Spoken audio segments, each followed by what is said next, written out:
no, how could they ever be anything but angels? They're not at all menaces.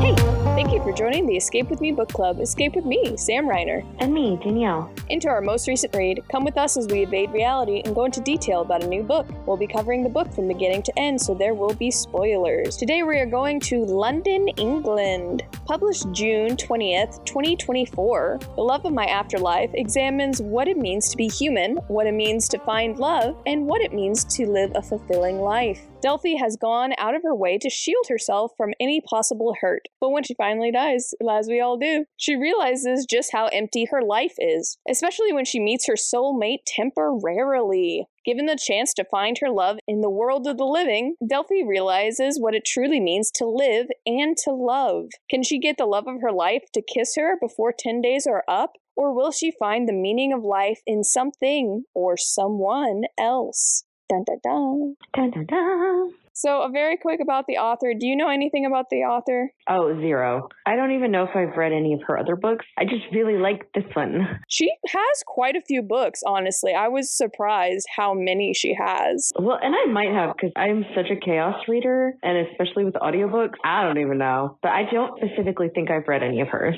Besides this one. Maybe we need to fix that. Yeah. Because you like this book. But she doesn't have that much out about herself. She doesn't have a Wikipedia page, which almost feels like a choice with how many books she has out. So the only information I could really find was on her website, and all she gave was that she was born in Oldham, England, which is a small town in outer Manchester, that she began her career as a book editor and then turned into a writer, and then when she's not writing these rom-com style books, she writes musicals. Anything I would know? I don't know. It didn't list. Let's look. So not Hamilton then. Kirsty Greenwood musicals. Are they just for fun? She's like, okay, and here's my closest friends. Go put on this musical. The cousins at Thanksgiving. I don't know. It's not coming up with anything really. No, literally all that comes up is her other books. So I don't know. Either she uses a pen name or she hasn't, I don't know, found mainstream success in that way. No clue. But she does it. That's pretty cool. But background for us, you found it first and you loved it so much when Christmas came around and I was like, hey, what book have you read this year that you want as a physical? And you were like, this one. Absolutely this one. Immediately. I guess I didn't realize it had just come out too, because this was a year and a half ago it came out and I've already done the audiobook and then bullied you into getting it to me for a present and then I read it again. Yes, the great bullying of me asking and you agreeing. It's so difficult. But do you remember where you found it or just random? I'm a chaos reader. I just go through rabbit holes of picking up anything. I don't think it was specifically Book Talk because a lot of those are very bad. Called out. Or very spicy is what they're calling it now. I'm so old. But no, this wasn't that. No, I was surprised how much heart it ended up having. And the fact that you also do kind of like it because you hate every book I suggest. So. Oh my goodness. The inflation. Actually, I think we're pretty even. I think you like most of them now. I think you just really hated The Age of Miracles, which I love. And then I'll Give You the Sun, which I gave it a half point. Ugh, it's so poetic and deep, artsy, angsty. Whatever, English major. So good though. So when we were like, oh, what romance book do we want to do for Valentine's month? Because we're making it a month, this one. Yeah. So here we are. In my Goodreads review, I had put something about like, I want to take back every 5-star I've ever given a book and give it to this book. So that's how high my standard is with this. Yeah. And you can be hyperbolic. This is good. This is good. Yeah. So that's why we're doing this. Me again. But before we get too far into it, age level, this is an adult book. Content warning, we don't really have a very long content warning, but we do have adulty stuff in death, language, nudity, and sex. I'm just glad we finally don't have genocide or super terrible. All my YA picks here lately have been like, yeah, just murdering everybody. Yeah. It's kind of been a lot of those that like, what am I reading? This does deal with death for sure, though. But yes, not in the same way The Hunger Games does. It is in the title. So, I had no idea what we were doing. Speaking of the title, I had no idea what we were getting into with the cover. It looked like it was gonna be like a midnight library situation, but with bubbles. And so I thought the bubbles were gonna be a way bigger motif in the book, and that maybe that they look through their lives by looking into bubbles, and it was gonna be like that. But maybe you have a partner or other people that help you, and she was gonna find her love while looking over her life for both of them. There's just one cover option, right? Or are there more? There are two now. And the second one is just kind of clouds, like a bluish pink. And I think it's better. Oh, I was going to say, that's the one I own. It's very bubblegum pop, very cute. So it leans into the rom-com part of this.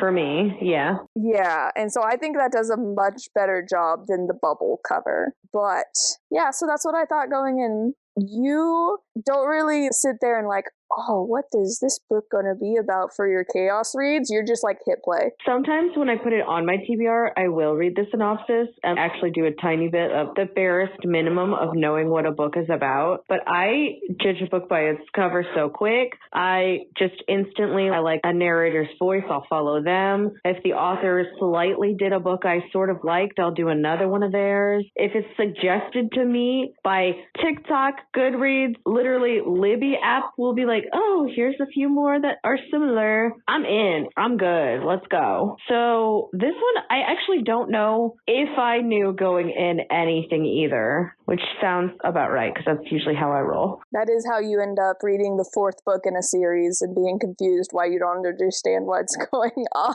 It's only happened like 3 times, okay? That's not even that many. 3 times is a lot of times. That's more than 2 nickels. That's not even that many times. That it keeps happening to me, and not because I'm choosing to do this myself. Definitely not my consequences. Consequence.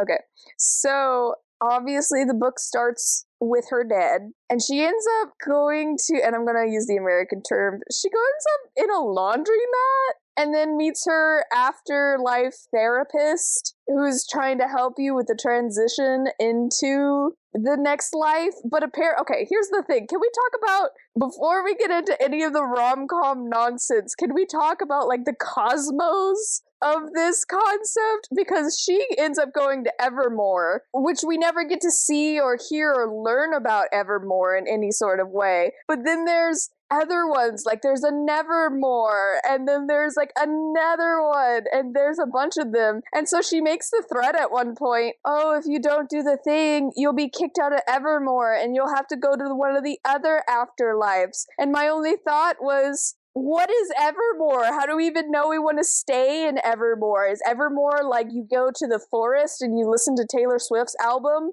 for the rest of your life? I would be okay with that, but others wouldn't, you know?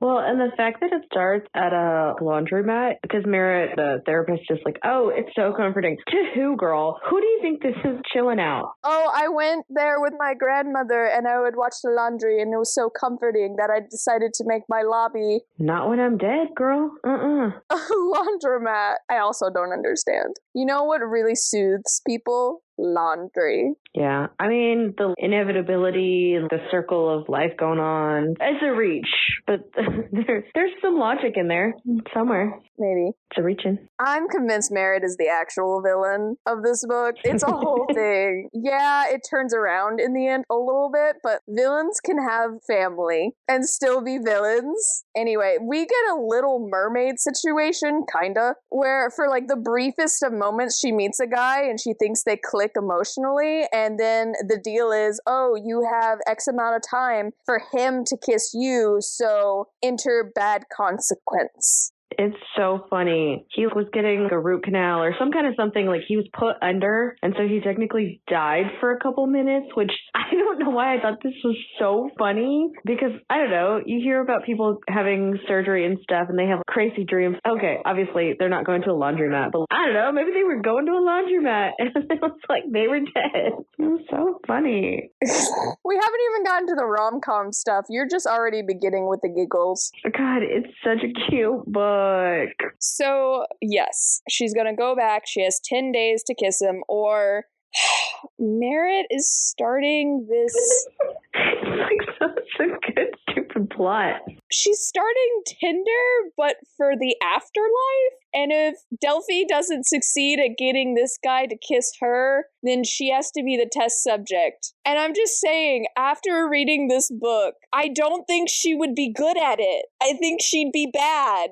I don't think she should be in charge of any sort of algorithm to connect people in the afterlife. Oh no. She's there for the drama. She literally is pulling up some popcorn and watching Delphi struggle for 10 days to try and find this man who she knows his first name and his last initial. Merritt knows who this is, and she's refusing. For the plot, for the giggles, she wants to see the rom-com like Serendipity, that movie from the 90s where it's like, if you find this $5 bill, you can ask me out. And it's like years later, that nonsense. That's what we're working with. And I love that movie also. So that's the premise. She's back to life. She's gonna whatever. But let's be so honest. I knew the neighbor Cooper, which is apparently his last name, but I knew R.L. Cooper, Mr. Hottie Neighbor. Are you kidding me? It literally starts with her dying, and she's like, "Oh no, Cooper's gonna find me like this. I hate him." And I was like, "There's Endgame." She hates him so hard. Ugh. I love that the twist at the very end is she's the problem, because she kind of is. She just gets in her own way of love. She goes around and she's mean to everyone, and she's like, "Yeah, I'm protecting myself." And the whole time I'm like, "You're just the bully to everyone else. You're the bully now, and you have nothing to show for it." You remember Little Goobs and Meet the Robinsons? She's that. She's him. Yes, everyone hated me. Which, granted, she was legitimately bullied pretty bad by her friend, but you come to find out, oh wait, it wasn't just out of nowhere. She thought that Delphi was being mean first. And I'm kind of glad she doesn't end up forgiving her, because I don't see what benefit either of them would have. Oh, Jen, spelled with a G? Yeah. Yeah. So I did kind of like that there was a coming together. Oh, we have closure about that. But then she's like, "Hey, do you want to hang out?" And Delphi's like, "No. Hard pass. I don't." And that felt right. But yes, she's just so mean to everyone and is convinced everyone's mean to her. And what's that saying? If you run into a jerk, it's because they're a jerk. But if you're running into jerks all day, then you're probably the jerk. Yeah, that's her. I've never heard that, but it's a good saying, I guess. So that's kind of the lesson. I love how the author layers that she can both be, we're kind of charmed by her, but she obviously has her own flaws, and she learns a lesson, and it's a lesson that I think anyone can take something from, and that's the heartwarmingness of it. Well, and especially with, she's a pharmacy tech, and it's a mom and a daughter, but they're both older. It's not like a high school daughter. Yeah. But they keep inviting her to drinks and trying to do out and hang out with her, and she's like, no. She's very clearly, okay, girl, that's why they don't like you, because you don't want to try. And the second she gives them anything because she needs them to fulfill her mission, the whole dynamic, the whole room feels the shift, and it's nice, and it's, oh, you were the problem in every aspect of your life, not just romantically. And it's kind of heartbreaking, actually, because I don't know, that was a big moment. It's kind of painful to witness. The romance, yeah, unlucky in love, whatever. You can tell yourself whatever you want, but you're just not a great friend because you got bullied in high school. And now you've decided everyone's the problem. Yeah. It's just not healthy what she ends up doing. She grows so much in 10 days, in the, 300 pages, whatever. A lot of times, especially in rom-coms or whatever, characters don't grow at all, or they don't learn in a way that'll stick. This book does a lot. Yeah, it's so good. It's so well done. This is a good book. I did it. Yay. Here's the thing. My problem with romance has always been, will always be, that I don't like, it's almost condescending, where the female character you're supposed to identify with, and so she's milquetoast. Yeah. Because if she was too spectacular, you wouldn't identify with her, which is just like, thanks. Thanks for calling me milquetoast, author. Thank you very much. And then the guy is over the top, because you're not supposed to identify with that. You're supposed to fall in love with that. And it's just, It's so unrealistic and I hate it. And I'm just like, why would the most amazing guy ever want to get with milquetoast? I don't understand. But this author does a really good job of giving Delphi relatable things, but also she has her strengths. She has her weaknesses. She has an actual personality where I'm like, yeah, if I sat down with this person at a table, I would be able to have a conversation with. So not necessarily I identify with, but she's a friend. And then he has some really cool things about him, but he's not the most amazing guy ever. He has his rough edges. He has his issues. He has things that he needs to work through and become better at. And he feels like an actual person. So it makes total sense why they're kind of equals. I like equals. Yeah. In some sort of way. And so I think she does a really good job with them. And the falling in love feels very realistic for both of them. It's not, oh my goodness, I saw you for the first time and I have fallen deeply and devotedly in love with you, except for this one miscommunication is going to break down everything in the relationship. Oh, wait, no, it's not. We talked. Well, and they also, I mean, they do have one in the book, but they have such a miscommunication at the beginning before the book even starts, like a year ago or however many years that they've lived in this building together, where she seemed to like him, but he was going through stuff. And I don't know, their miscommunication was off screen. Realistic. And realistic. And it's, yeah, of course I hate my neighbor. He's the worst, but she hates him in such a way that so clearly everybody can see that she isn't over his rejection of her. Yeah, she's convinced from the beginning almost that he hates her. And then one time he's playing music really early or something. She's like, hey, can you not? And then he's just basically like F off or something. And she just decides that this has made them nemesises, which, let's be honest, haven't we all? Like, the pettiest things can turn neighbors into not good neighbors. They have a few interactions, tiny baby miscommunications. And it's like, nah. And she's just like, I know you hate me. And he's like, I don't think about you. Girl, you're too boring to have an enemy. No one is thinking about you that much. It's so funny. It does show that she's stuck in that high school mindset of everyone is focused on me. Everyone's looking at me. Everyone's thinking about me. I'm, whatever. When in actuality, no one is thinking about you. Yeah. No one cares about you nearly as much as you do. So she progresses past that. In the afterlife, when she's up there for like a few minutes, hours, whatever, talking to Merritt, she gets shown, and this I think is my favorite part. Oh my gosh. She gets shown a video of her entire life, and they make sure to slow down to show her getting bullied by Jen and the boyfriend, and in high school. And it's such a huge thing, and it gets to the end, and she's just eating her sad little microwaved hamburgers, which is what she chokes on, her single dinner every single day. And she goes, hey, you didn't even show me hanging out with my neighbor, Mr. Yoon. And she's like, you didn't even talk about all the heartfelt, that's my best friend. And it's like, this is your 90-year-old neighbor who you just kind of check in on.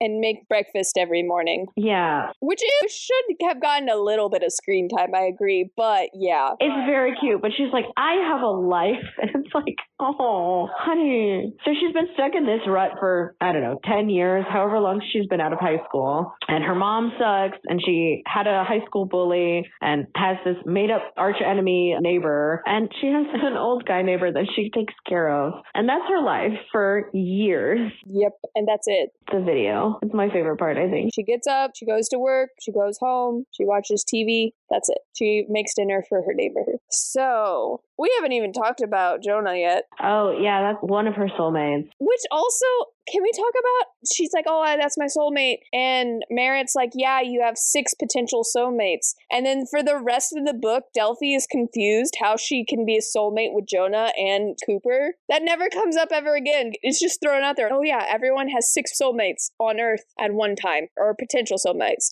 At one time. At one time. They could die, and then you could potentially get another one. Also, why are all of her crushes with the last name T? Like, you have Mr. Taylor, who was the art teacher, which I was a little worried. That's where we were going with this, but we didn't. So we have Mr. Taylor, the art teacher she had a crush on as a kid, which led to her getting bullied. Then we have Johnny Terry, who's Delphi's first kiss. And then we have Jonah Truman. What the heck? I was literally waiting for them to be like, oh yeah, Cooper Theodore or whatever. No, Cooper's his last name, but I was just like, why are they all T's? What is this weird pattern here? Ooh. Anyway. You're so good at patterns. I did not even see that one. I was so confused. But anyway, so what ends up happening is Delphi needs help. Every time she does something by herself, she kind of fails at it. So she needs help. So she ends up meeting a librarian who helps her out, who like adopts people. And I am in love with this man in a friend way. He seems a little clingy for me. I'm not a huge clingy person when romantic partners, but he just seems like a really cool guy. I'm all about it. She ends up needing help from this woman, Frida, who's a dog walker from Eastern Europe, who has come to the city and thought she would make more friends, and she hasn't. But Frida and a lead, who's the librarian, end up getting together, and I love it so much. And she needs help, like we said, from her boss and her boss's mom, and she ends up needing help from Cooper a lot.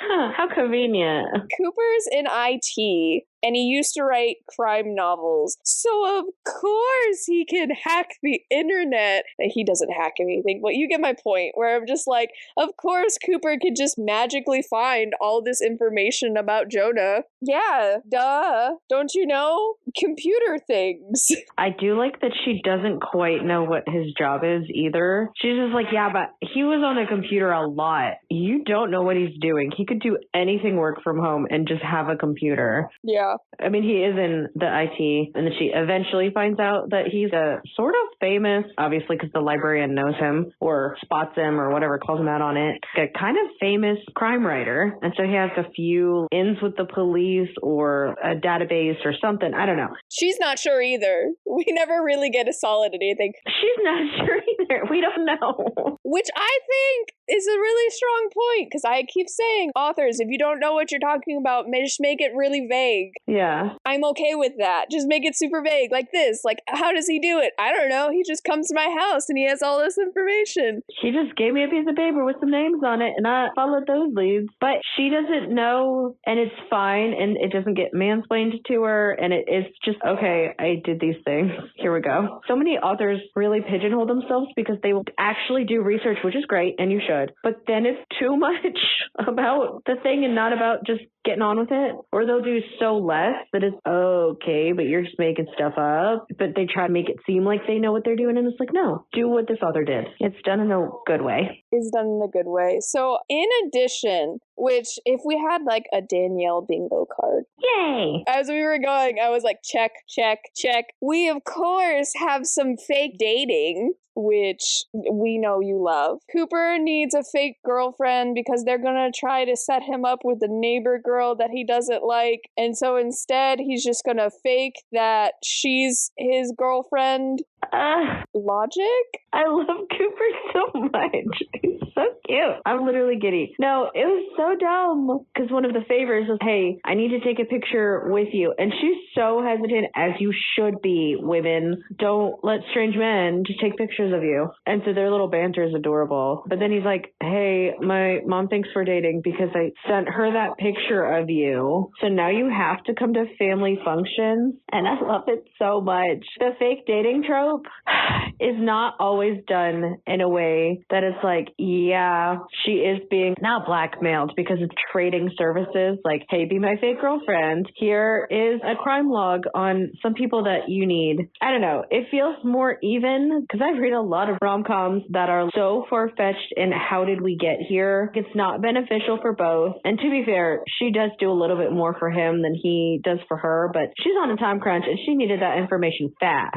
So, but he's just like so awkwardly, hey, take a picture with me. She's like, why? He's like, no reason. Yeah. Don't worry about it. No, tell me. I picked it up pretty quick. I was like, I bet you he's faking a girlfriend. He's supposedly this big womanizer, which I don't know, I'm a little hesitant because it's very clearly you meet several of the girls and they were very willing. So I don't know if he has a lot of casual relationships, which she judges him for, which is a little bit rude. She's had no relationships. What could she judge? Yeah, for real though. But yeah, so they're fake dating. She gets to know his family. She likes his family. Oh my gosh, wait, I actually like people. What's going on? Oh no. But this entire time, oh my goodness, this entire time, she is acting like a flippin' psycho to talk to Jonah. Literally becomes his stalker. And okay. So the first thing she finds out about him is that he's in a running club. So she's gonna join the running club and be all casual about it, right? But to do this, and she has had quite a physical gags, it turns out that it's a very good thing she doesn't meet him during the running thing, because you come to find out she has, let's use what Frida says, she has a very prominent caramel slice.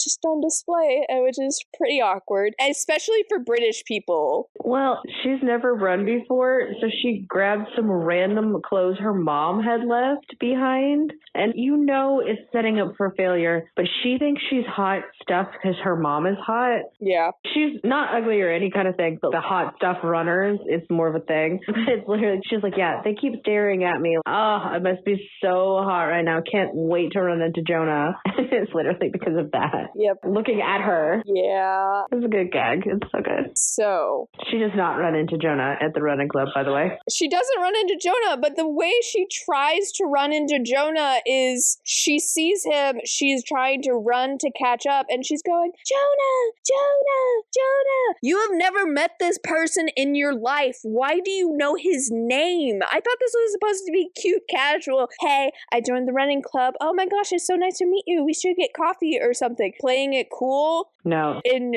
flirty and trying to form a bond. No, she's literally screaming his name in the park. I know you don't talk to people, but you can't human this badly. She does. Oh, she does. And just think, that's her attempt 1. That's attempt 1. It gets worse. It only gets worse. Buckle up. Is the modeling next or is the dancing next? The modeling is next. So the modeling is next. She finds out that this man is a part of a life drawing class, and she's like, oh cool, he's an artist. She used to be an artist. She stopped drawing after 6th grade, which apparently this woman is a flippin' prodigy. She hasn't drawn since middle school, early high school, but when she starts picking it up after not drawing for over a decade, oh my goodness, you're so amazing. You couldn't be a professional artist just yet, but you almost are. Can we go back and look what we drew in middle school? Even the really talented ones of us? Okay, that was a little bit... Sure, Jan. Hey, she's bad at everything but art, okay? Give it to her. I know she hasn't progressed since 6th grade, but her mom's an artist, so clearly it's in the gene. God, her mom's such a mess. Her mom's the worst. The best thing, literally the whole thing, it's so dejecting and so sad. Part of her problem with attachments with people is her dad just left, and then as soon as her mom could, her mom left, and every time Delphi texts her about her life, she's just like, cool, don't care, casual text messages. And the book literally ends with her deleting her mom's number, and it's a celebration. This is a found family book, if you cannot tell, but it was just, terrible mom. Hey mom, I was in the hospital. Oh look, I'm hanging out with an art gallery director from New York. No one cares. Oh. Yes, the mom is pretty crushing on the relationship side, but this life drawing class goes there. Actually, he's the model. So it's a 2-hour class. They have one model for the first portion of the class and then another model for the second portion. And Jonah's supposed to be the second portion. And literally she shows up to the class like, the only reason I'm here is to see Jonah. Where's Jonah? Where's Jonah? Oh, he's going to model for the second portion of the class. Okay. Oh no, he had a gig he had to go to, so he can't be here. So the first model is going to be there for the first and second hour, which sucks for that first model. They're doing sprints, and so she changes position every 10 minutes, but to keep a position and what she's doing requires some muscle control. To just sit there for 10 minutes, that's rough enough. To do it for an hour, and then at the end she does a 30-minute pose, and it's just, oof. Anyway, he's not there, and then she's like, cool, well, give me his number, because she has no reason, just I need to talk to him. And then she's confused why he thinks she's a stalker. stalker and doesn't give her his number. Yeah, the random person at the art thing. She still has not spoken to Jonah. No, has not even run into him. And remember, he has to kiss her within 10 days. And she's getting a little desperate, almost desperate enough to pretend to be a dancer, a cage dancer for some reason. Yeah, I'm not really sure what his long-term goals are, because he's modeling for these art classes, but also he's a dancer, but also he volunteers at a children's hospital. And has time to run.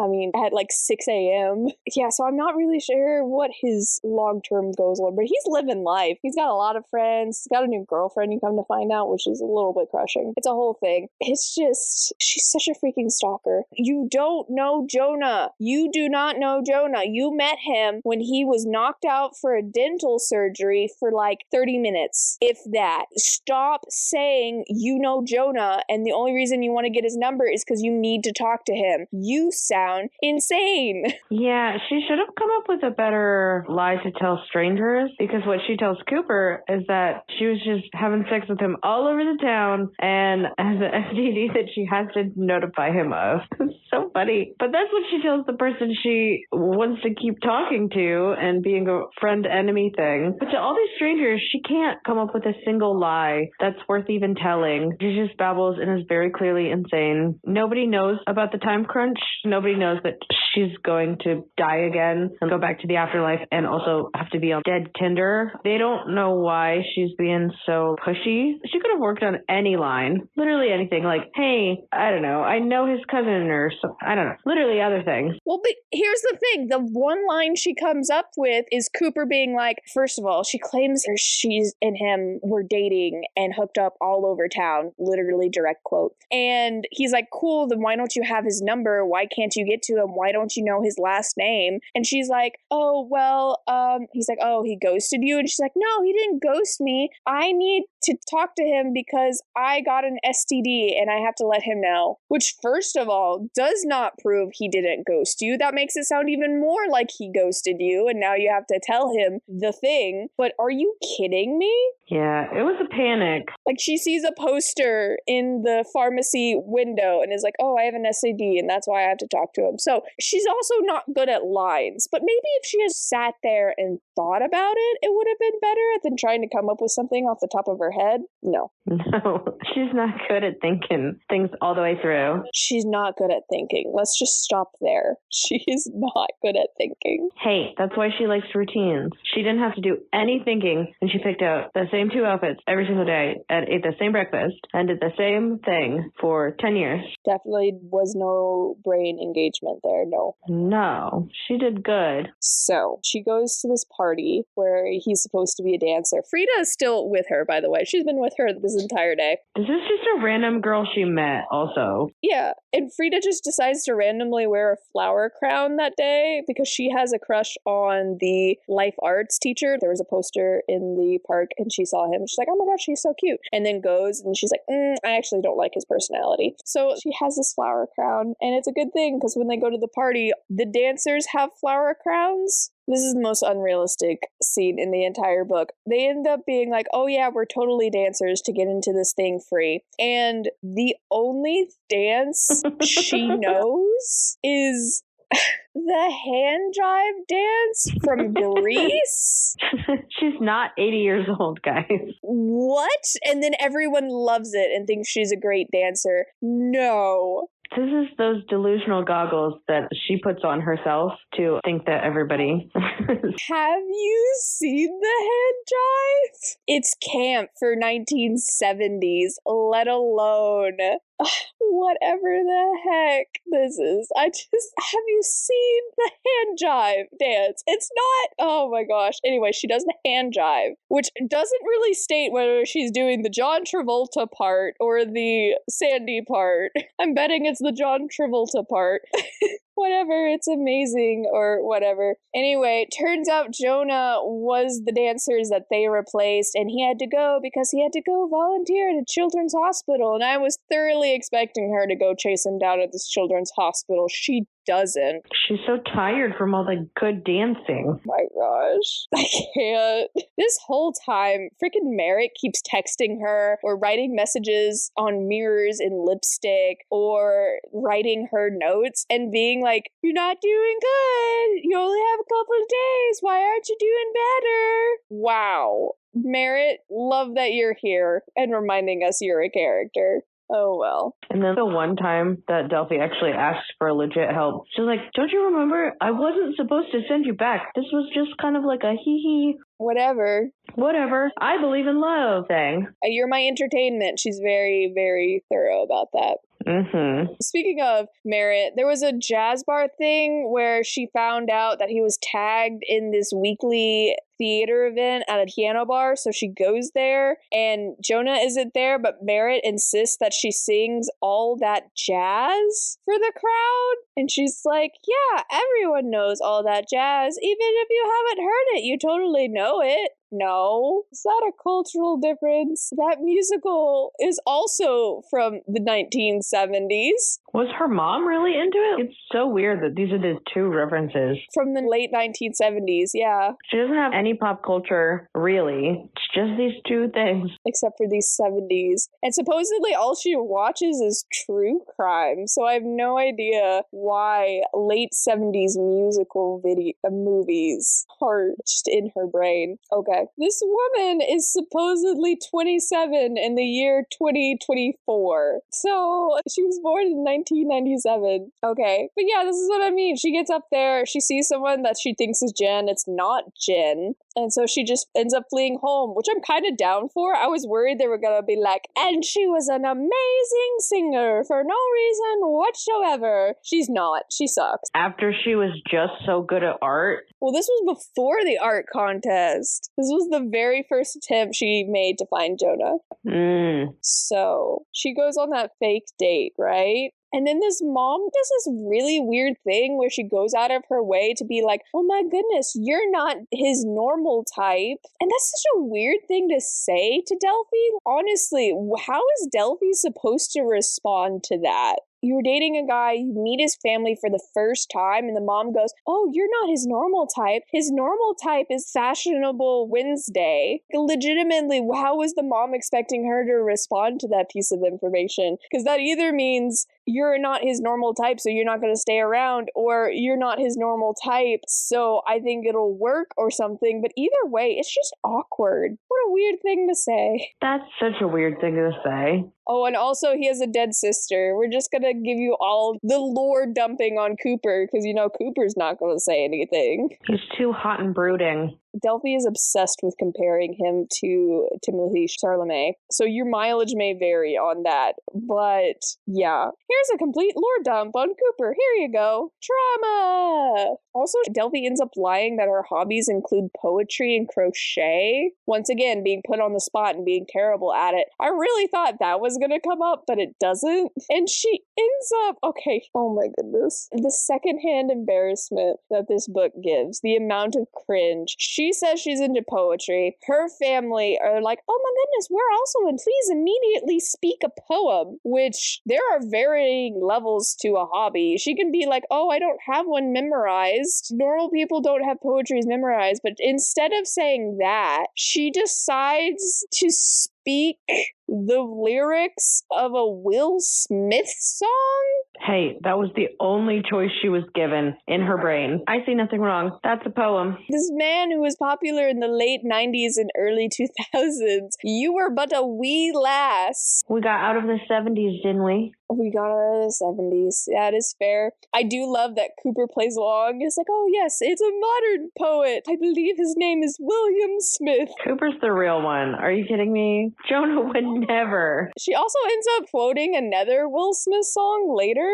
Girl, are you just obsessed with him? Why do you know so many Will Smith songs off the top of your head? Anyway. Will Smith has slam poetry. I see it. This is also when I was like, I bet he was playing music because his sister died, but the book doesn't want to admit that for another 20 chapters. Yeah. Yeah. And the thing about this book is you pick up on a lot because the author isn't dumb. The main character's kind of dumb. Yes. The author is very witty and about it. It's the main character that is flawed very perfectly. Yeah. Because a lot of times the author doesn't know where they're going, so they don't leave any breadcrumbs because there are none to leave because they made it up at the end when they didn't know where the story was going. They're pantsing, yeah. That's why I don't like murder mysteries sometimes because of, okay, well, it's so-and-so's cousin who wasn't a character until right now. How would I have known that? How? Or it's the very obvious person that you should have suspected from the very beginning. Yeah, then it's too much. That's a little funny, though, because I was literally, while I was reading this book, one of the reasons I don't like romances is because it's really obvious who the end game is. So it's like torture, being like, oh no, I'm gonna fall in love with this one person. No, you're not. I'm falling in love with this one person. Please shut up. It's the other guy.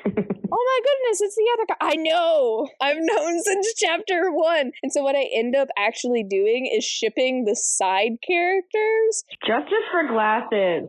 Oh my gosh, stop. We read The Other Bennett Sisters so long ago. Like 2 years ago. It's been so long. But I end up shipping the side characters because there's more mystery about whether they'll get together or if they'll stay together or if they'll be good together. She will die if she doesn't kiss Jonah. Yet here's Cooper, Mr. Hottie Neighbor, Mr. Dealing with my emotional baggage by myself. I honestly thought the contract was going to say something like you have to kiss your soulmate. And so she was going to end up kissing him and it was going to be actually Cooper in the end because soulmate. But no, she did have to very specifically kiss Jonah and that was kind of lame. Not on the author's part, but on Merritt's part. Merritt's like, oh my gosh, they're falling in love. Hey, make sure to go make out with this other dude. Go kiss Jonah right now. She literally does that. She's having a good time with Cooper and with her friends and having a good time. And Merritt's like, knock, knock, knock. Excuse me. Why aren't you trying to kiss Jonah? You forgot the goal. Hello, what are you doing? This is what I'm saying. She's the villain. She's the villain. She's Ursula. The worst. Anyway, so the next step in this is the running club gets canceled due to a heat wave, so she can't meet him that way. The art class isn't for another week. She doesn't know anything about this dude. Nobody will give the number to her. Rude. This guy wants to be a dancer and a model and something else. Like he has a talent agent, but he has no social media presence. Unlikely. That's unrealistic. Yeah. He probably has like a stage handled name and she just doesn't bother to Google it. Because I think when he's a dancer, they call him something else. I think they do, yeah. That's probably how she could have just Googled and found his socials. Because I don't think she does that. But speaking of which, she remembers, oh my gosh, he has an agent. And so she decides to go to his agent's office to get his contact information. Hey, this is the only smart choice she's ever made in this book so far. No, it's not. Why would the agent just randomly hand you over the contact information for his client? He wouldn't. For the safety of his client, he would not. Stop acting like a stalker. And so what she ends up doing is she ends up going there and they're having callbacks for a thing. And so he's filming the callbacks, I believe, to send to the casting. And so she pretends to be this random Rachel Calloway. And she sucks because she doesn't have any of the things memorized. This is like the second or third callback. So Merritt ends up doing the only useful thing she's done in the entire book, and she tells her to knock over the juice so he'll leave the room so she can look through his files. Oh, guess what? His files are locked because he's not incompetent. But what's this? A folder with his name on it, and there's a sticky note on it about something in 2 days. Oh, but it's sold out. So how in the world is she going to get to the gala? By the way, it's a charity gala about ditch the bullies. And then I was immediately like, oh, you know how earlier you read a online newspaper that your bullies do charity galas? So this is run by your bullies, isn't it? But those thoughts do not fill her mind at any point. No, she does not think at all about her bullies, even though she only thinks about her bullies. So Delvey decides that because Cooper is a crime writer, he would know how to do an actual breaking and entering into a fancy gala. Well, he does, so I know. I really can't. This is the moment where she asks Leanne for a costume, and Leanne, who's the pharmacist, her boss, and her mom end up helping her get a costume and do glam makeup. They do a fantastic job. Cooper drives them there, and they had a heart-to-heart. He gives her the earrings of his dead sister, and it's a whole thing. Why does he have them, though? Why does the mom not have those? Maybe he asked for them from his mom. It's not really stated. I thought like he would get it from his mom. It was a weird choice. Either that or he just has his sister earrings, which is a good point. But sentimental people can be sentimental. Ew, love, what's that? Like I said, they have a heart-to-heart. They're getting to know each other. Oh my goodness. They park away. They walk there. Cooper knows about this random fence and the gate in the fence that has been completely overgrown and rusted. Why does he know this? Where did he get this? Is the blueprints for this house somewhere and he knows about it? I have so many questions on that, but they will never be answered. One of the funniest bits in this entire book, though, like if somebody did this in real life, I would also fall in love with him. There's a sheep that's just been following them because rural England, following them and bang for like the past 10 minutes. And Delphi turns around. She's like, sorry, you can't keep coming with us. That would be dangerous and we don't want to put you in danger. And Cooper's just like, thank you so much, Special Agent Balthazar. Oh, come on, that's adorable. It's kind of cute, but the things you think are funny and the things I think are funny. That one got me. I thought that was pretty funny. Yes, but he breaks the glass on an outhouse that he knows about, and he knows perfectly where the fire alarm is. Okay, even if there's blueprints, where are you learning about this freaking fire alarm and its location on the wall near the window? What? Also, he's a crime writer, and so he's like a little bit famous. Like, he's a good one, but he's not the best one in the world. Everyone knows him by sight. Clearly. The librarian knows him by sight. Which makes sense, because librarian, but the bullies that are running this charity, whatever, see him and go gaga for him. I don't know what any of my authors look like. Yeah, I know what Stephen King looks like, but if you were like, that's James Patterson over there, I would believe you. I don't know what James Patterson looks like. He did commercials years ago. So you know what he looks like? I don't. He's about the literal only one. I don't know what Susan Collins looks like, but I should. Do you know what Lee Child looks like? No. There are very few authors that manage to cross over so far into the pop culture world that we know what they look like. But everybody in this town does. But everyone in London knows who this guy is, which they use to their advantage. Honestly, pulling the fire alarm does not end up helping them. The guard thinks that Delphi and Cooper had a shag out in the garden, and then he just lets them back in. Which they already could have just done if they were like, yeah, hey, we were just outside. Let us back in. Yeah. Oh, well. My purse is on the table. So easy. Whatever. They're in the party. Delphi just gets mad at Cooper because his girl immediately pulled toward him. This dude, it must have a magnetic force. But like Delphi gets mad at him about it, and I'm like, girl, if you actually didn't care, you wouldn't care why he's helping you. She keeps being upset, like, oh, I thought he was helping me out of the goodness of his heart because we were getting close. You are trapping Jonah in a closet to make him kiss you. Shut up. He's literally helping you track down another man. Why are you upset? Also, all of their helping has been mostly trading, hey, do this thing and pretend to be my fake girlfriend. Do this thing, I'll help you track down Jonah. I don't know. It's very transactional. Yeah. So it's like, why are you upset that he's acting like this is transactional? Yeah.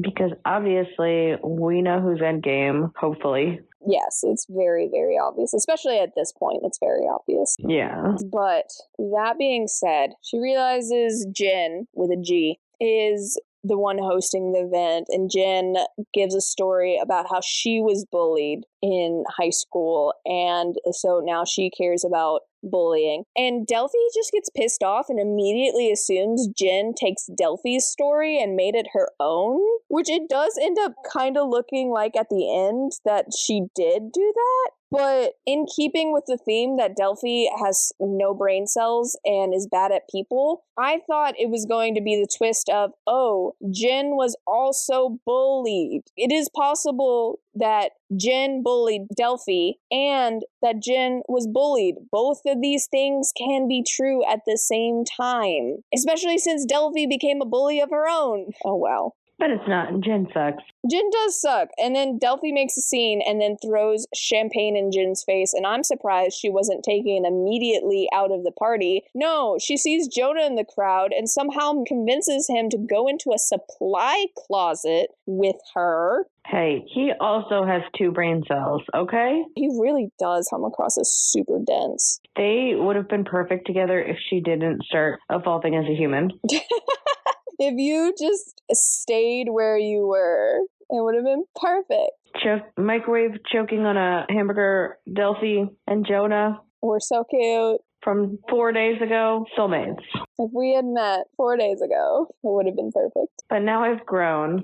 It's been 4 days. I know. A lot can happen in 4 days, Jonah. Pat, pat. But, oh no, he started seeing someone. But she decides that she's just going to kiss him and that he's going to automatically kiss back. And that's going to count. Oh, Delphi.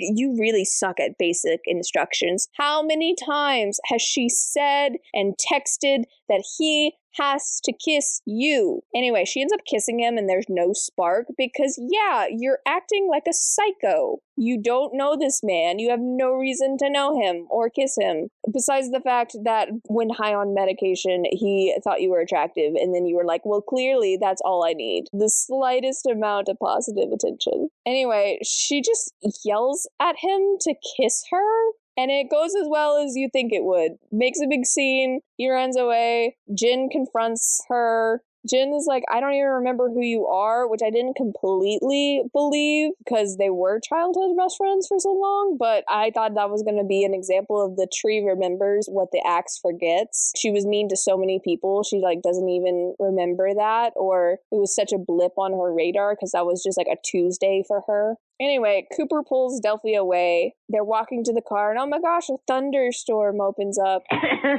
And she's not wearing the right shoes for it, so he picks her up into a fireman's carry. Okay. It's so hot. A fireman's carry? No. Like, that hurts your gut. Even good shoulders, it cuts into your gut. Anyway, the bit here is that Delphi's head keeps bouncing against his butt. But has this author ever been fireman carried? Like, Cooper's supposed to be really, really tall, right? Like a tree, right? So how tall is Delphi, or at least her torso, that when she is literally put in half around the gut, maybe like her hips, her torso is long enough that she is able to have her face hit his butt. My husband has done that before with me, and he is only 4 inches taller than me, and my head comes to like the middle of his back.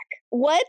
What is this? Is Delphi also his height, or at least is her torso exactly as long as his torso is? Now, how is there bad science in a rom-com? You do not care. I know. I care. Anyway, it ends up with them going to an inn, and wouldn't you know it, they have to share a bed. Yeah, they do. And that's when I knew I hit Danielle bingo. I literally thought when they started fake dating, I was like, if they start sharing a bed, I'm going to have Danielle bingo. No wonder she loves this book so much. It's just all of the tropes that I love, but in a quirky, fun way that isn't, I don't know. I'm so sick of the magic books. I'm over it. Why do you keep reading magic book then? I don't know. They keep being on my thing. You add them. I think it just happens. Oh my gosh. Take accountability for your TBR. I don't have none. What you talking about? Anyway, this cues to them having romance and eventually having all of the intimacies. And that's when she decides that she's in love with Cooper. And like I said, she's confused. She's like, how can Jonah be my soulmate, but I'm in love with Cooper? You have 6 soulmates. At any given time. At any given time. Anyway, I am glad there's a twist at the end that Merritt pulled a lot of the strings and she's the reason they end up having to share a room and a bed. Because my problem with the one bed trope is it's so forced. It's so contrived. Every single time I've read it, it's like, oh no, it's only one room. And don't worry, there's two beds. Oh no, there's one bed. We can't do anything about it. God, that's my bread and butter. It's so good. But I do kind of love the idea that Merritt, who is obsessed with romance tropes, did this. And she was like, I love this trope. Let me make this trope happen. I love the almost fourth wall breaking there. Oh my God, am I Merritt? She literally at the end points out all of the romance tropes that are in this book. All of them. We're self-aware. They're so good. They get home. Mr. Yoon is in the ambulance. It appears he had a heart attack after having a panic attack. So she's really upset by this. And she decides, hey, I'm going to die anyway. I give up on Jonah. I'm going to die anyway. Mr. Yoon needs to be looked out after. And it works out. So maybe having one brain cell at any given moment is a plus for the situation. She decides that he needs more caretakers. So she's going to throw a party with literally everyone she knows and several people she doesn't to try to get more people to know him. And so maybe they'll check in on him. Dude literally is barely getting out of the hospital. She's like, do you want to meet 20 strangers? Yes. Yes. This is her good plan you were talking about? She spends like the whole next day just inviting people, and it's going to happen at the library, and it's going to be catered, and there's going to be booze. Alid's like, oh no, this is last minute. We're going to get in trouble. Which, why? What is the protocol that you're not allowed to have rooms booked the day before? If it's open, what does it matter? Anyway, how are you not going to get in trouble because you're serving alcohol at a public government facility? What? That's fine. It's just being in the room that's the problem. It is also in England, though. Maybe it's a cultural difference. I don't know, but yeah.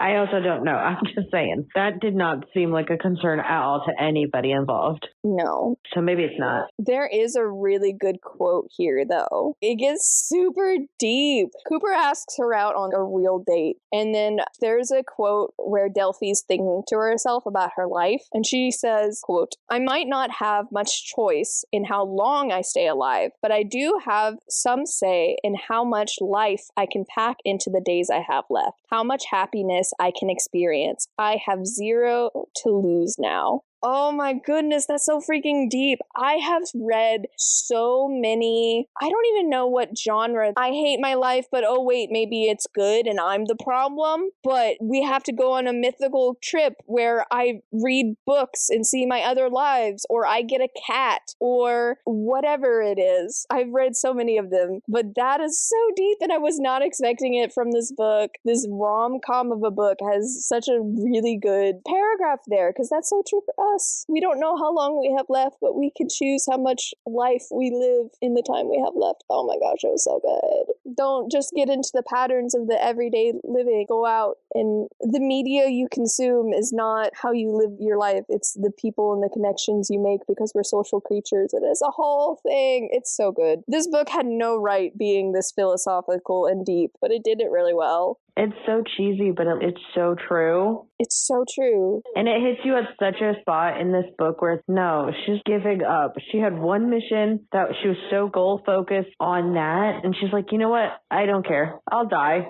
I'll be a guinea pig. I'll do whatever. But let me enjoy the people that I love here. The time I have left. With the time I have left, yeah. Oh, right in the gut. It's so good. And maybe that's why it caught me so off guard, is because I wasn't expecting it. Because I have read some versions of like, oh, we're trying to be deep and philosophical about life. And it kind of runs short, and maybe because it just caught me off guard with this book, because it has felt like a rom-com, this entire book. And then it just like, yep, we're super deep. Here's the truth about life. There's a joke about her having a camel toe. Like, this is not supposed to be so deep. It's so good. Anyway, the party goes really, really well. So Mr. Yoon we haven't really talked too much. He is mute. He's unable to speak. And so Alid shows him a device where he can type into it and it speaks for him. And he plays violin for the first time. Oh my goodness. The backstory of that gets given really quickly. I had to process it. This dude was a famous violinist, but he had an affair with the conductor's wife. And so he got blacklisted. And so he never played violin ever again. But he plays violin and he wrote a song, like he composed it. And it's all about Delphi and her sad life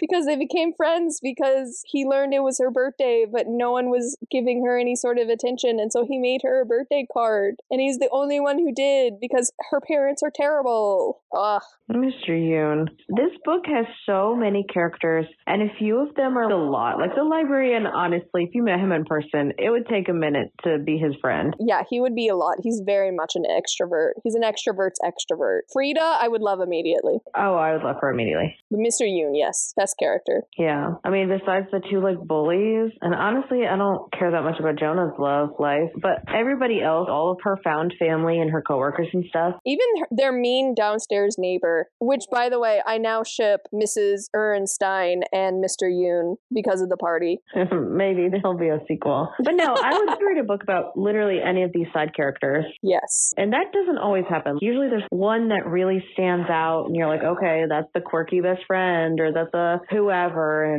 But no, you have the Mr. Yoon backstory and then you get Mrs. Ehrenstein's backstory. She has these tattoos that says, what does it say? Never again on her knuckles. And you come to find out she had a drug problem and it caused her to go to jail, and she got a tattoo to say never again because she was never again going to make her daughter, who had panicked because she was home when her mom was arrested, she was never going to do that to her daughter again. What? We're on day 10 and we're just going to drop all this lore?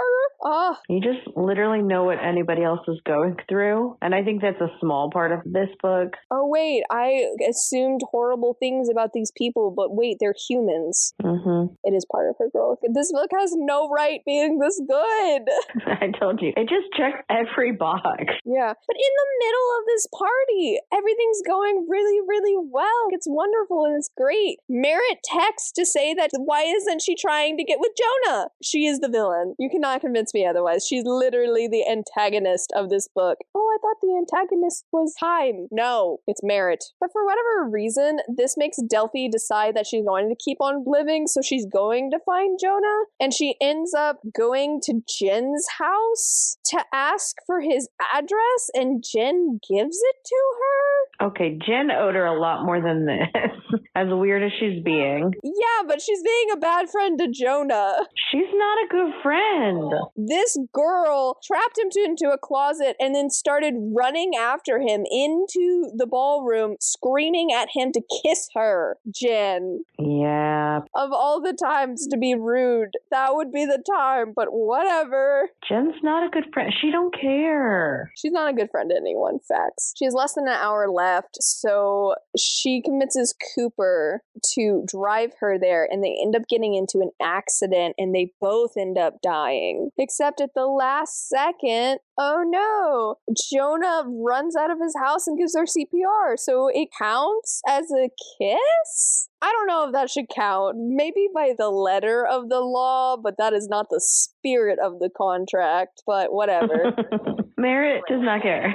She shouldn't have even made this contract. Anyway, it turns out that Merritt is Cooper's dead sister, which there were clues throughout the book. I just didn't catch it because I liked him and Cooper painted a good picture, and then Merritt is literally the villain, but you know. Yeah, I audiobooked it first, so the big reveal was so jarring. It was a surprise, but then when I thought back about it, I was like, oh, there was this clue and there was this clue. Oh, that also makes sense, you know? Well, sometimes like when you see stuff in writing, it looks different. Yeah, you're able to remember it better, honestly. But yes. So she comes back to life. She is in the hospital. Cooper's in a coma because he's alive but dead. So it's just this long waiting of her getting better, but waiting for Cooper to come out of a coma. and all of their friends doing friend things, like Leanne making her soup, and then later Jan coming in with tuna sandwiches, which Leanne was just like, my mom made tuna sandwiches and they smell disgusting, so let's both eat soup. And then Jan comes in later with tuna sandwiches. I kind of love it. But she decides to art again. And like I said, despite the fact she hasn't drawn in over 10 years, granted, there is some muscle memory there, but anyway, that beside the point, she decides to do a one-woman show, and everyone shows up, and everyone poses for her, and it's great. And guess what? Cooper's out of his coma. He's been in a coma for 12 weeks. Merritt, I get that you want to hang out with him, but 12 weeks? They could have pulled the plug on him. They don't. He ends up waking up. Nah, the parents already lost their daughter. They're not gonna pull the plug on their son. No. But I was just like, 12 weeks is a long time, Merritt, even for you. Anyway, shows up he's been in a coma for 12 weeks, so he's in a wheelchair. And his family, first thing out of the hospital is his family takes her to her one-woman show. Okay, fine. It's a little dramatic, but sure. They leave him there? They just leave. He just came out of a coma and they just roll him up to the library where her one-woman show is, and then they leave and they're like, we'll be back later for you. Not on your life. That mom would have been there. Oh well, whatever. Merritt reveals her scheme that they were going to get together, and Delphi gives her too much merit. She's like, this whole time, this whole plan was just for me to come back into life and be with Cooper. And she's like, nope, this was all for entertainment. It just worked out well. Merritt is the worst. I can't stand her. I love all of the characters but Merritt. I just can't with her. I love her for the drama of it, though. But her in a stupid laundromat can go away. This is why no one wants to do anything. She keeps complaining about the other therapist, and I'm like, you're the problem. You're literally pulling a Delphi. Well, and she also didn't have permission to send Delphi back. It was so secretive. No, so many things wrong. And this whole time she's like, Eric, my supervisor, is on to me, and he's the worst, and he's terrible. And then at the end she's like, oh, actually he's in love with me. Yeah, I'm sure. You should not be the one running Tinder for the afterlife, Merritt. You suck at this. You're so bad at all of this. Please stop it. Being obsessed with romance books is not a good qualification, alas. As I've said before, for general thoughts, this book had no right being as heartwarming or as funny or as deep as it was. This is a concept in any other author's hands, which would have been screwed up so royally. It would have been a 3-star at best. But just to speak this author's praise to the ends of the earth, she juggles the characters and the tone and the topics and all of that so flippin' well that this ended up being a 5-star for a person who doesn't even like contemporary romance. If all contemporary romance was this good, I would be a huge fan, but it's not. Yeah, this is one of the good ones. There's not really that many other ones. That makes me feel better for being a hater, because you read a lot of contemporary romance. I mean, some of them are still 4 or 5 stars, but nah, this is, 15-star. This one's good. This is all of the stars. This is all of the stars. To speak your hyperbole again, you wish you could take back all the 5 stars you've ever given to other books and give it to this book. Yeah, I stand by that. No, after I did the audiobook and then time had passed and I'd done 40 or 50 other audiobooks, and I had the physical book and I was rereading and I was like, oh my God, what if it sucks? What if it was just I had a crappy run of books and then this one was just a good one, a fine one? But no, it held up. The second read was better because I knew to look for more things. Then I was like, the author's so clever. It is really good, because I have also had that situation where I listened to it as an audiobook and I'm like, oh, this is really good. And then for whatever reason, I'm reading it as a physical, and because I'm spending more time with it or something, I think more things. And I'm like, oh, there's a hole in this, and there's a plot hole in this, and there's a plot hole in this. And actually, I don't like any of these characters. So if nothing else, you can officially say that the person that I'm convinced you call hater the most, because you call me that at least once a week, she's such a hater, also gave this 5 stars. Yeah. So feel very secure insecure in yourself. That never happens. I mean, it happens all the time. You are hyperbolic. No, literally never. This is the first time in our entire lives. Just don't go check because I might be lying. Might. Did you know that this book is getting a movie?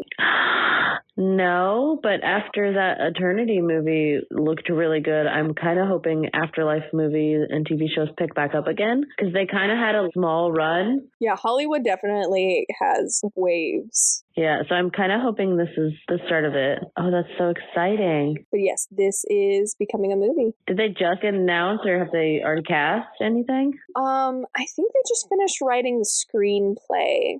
At the start of it. Yeah, we are very at the start. Still exciting. I understand why this wouldn't have mixed with Reese's branding, but I do feel like she missed out on the movie rights of this. Oh yeah, I think this will do good. Vicky Jones writing the script. Oh, Wayfair Studios did It Ends With Us, if anyone didn't know that. So yeah, it's still in development. Maybe good. Because she has a ton of other books. That does lead me into my one question for the author, and I'd be curious if I could sit down and be like, for real, not any of the marketing stuff or PR worries. I'd be really curious if she thinks this novel is her best book to get a movie adaptation. Did the puzzle pieces fall together and she was like, oh my goodness, yes, this book is definitely the best one? Or would she think one of her older ones would be more suitable, even potentially? She has a 2021, a 2017, a 2014, a 2013. So I'd be curious if she's like, oh, if I had picked a book to be turned into movie, it would be this one, or if it would still be Love of My Afterlife. That is some sitting down for some real conversation, but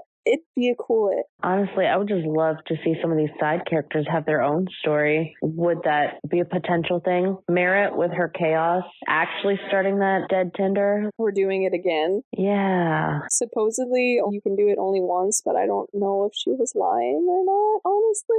She just does everything for the plot. Even some of the other side characters, a lot of them have a decent backstory that could get delved into. Alid and Freya would be a great love story. I agree with you. All of them. Why not all? They're all so interesting. You could just write in this universe forever, and that would be great. Rating. I would give this... Okay, this is going to take some background. But I would give this... I thought this was a bubble show out of 10 because the front cover has bubbles. Over the summer, we went to an amusement park with our young toddler, and one of the shows was magic tricks with bubbles. And so we were like, cool, he loves bubbles because he's a toddler. Let's go to the bubble show. We go to the bubble show, and the beginning half is what you think it is. It's different magic tricks she does with the bubbles. Impressive, but this is definitely kind of for families, you know, this is for young kids. And then the second half turns into a bubble rave, and it was honestly amazing, to the point I was like, can we watch it again? Can we go see that again? I want to go back to the bubble rave. It was so good.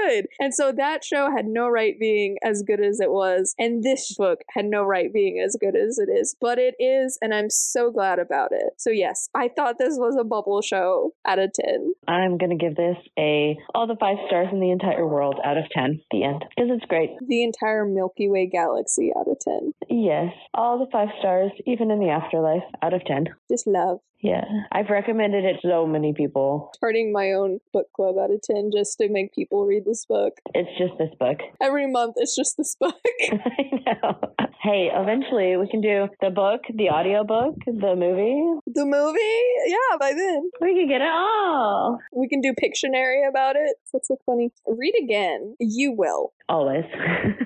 Just facts. This is going to be one of the books you read every single year, just like all the other books that you read every single year. I'm getting quite a collection, unfortunately, of my rereads. And you managed to stick it out to like a week in January, and then you're like, I need to listen to all the Hunger Games. I need to listen to all the Uglies book. I need to listen to this one. Well, and it makes me so sad that it's over because I don't like doing it twice in the same. Now I have to wait a whole entire year. And then it's the whole year I have to wait for all my books I love. You do it to yourself. I know. I'm going to try to be a lot better, but by February, I had done, I think, all of mine. Yeah, I think you did. I even threw in Twilight, just slow myself down. It did not work. It did not work. But I would. I kind of want to own it now. I agree with you. This was a good pick to get as a physical copy. Get the pink and blue cover. It's very pretty. I'm getting the other copy because I don't understand the Bubble copy. The only time Bubbles is mentioned is when Jonah is sent back to the living world because surgery. He turns into Bubbles. And then the publisher read the first couple of chapters and he was like, that's all I need for inspiration.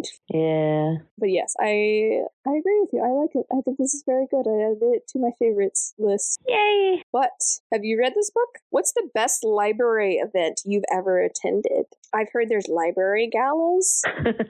They're easy to sneak into? I don't know. Only if they have a back door and an outhouse with a fire alarm right next to the window. Or violin concerts at libraries with booze, apparently. Oh. They do the puppy read at the library near me. That's so cute. Where children practice reading to dogs. A bunch of kids just hanging out with dogs. This is the best. Do you have any book recommendations for us? Tell us all about it in the comments below. If you liked the video, hit like, and if you're enjoying yourself, hit subscribe for more. Thank you for exploring the Love of My Afterlife with us. Join us next time when we'll be covering The Wisteria Society of Lady Scoundrels by India Holton. If you haven't read that one, I did.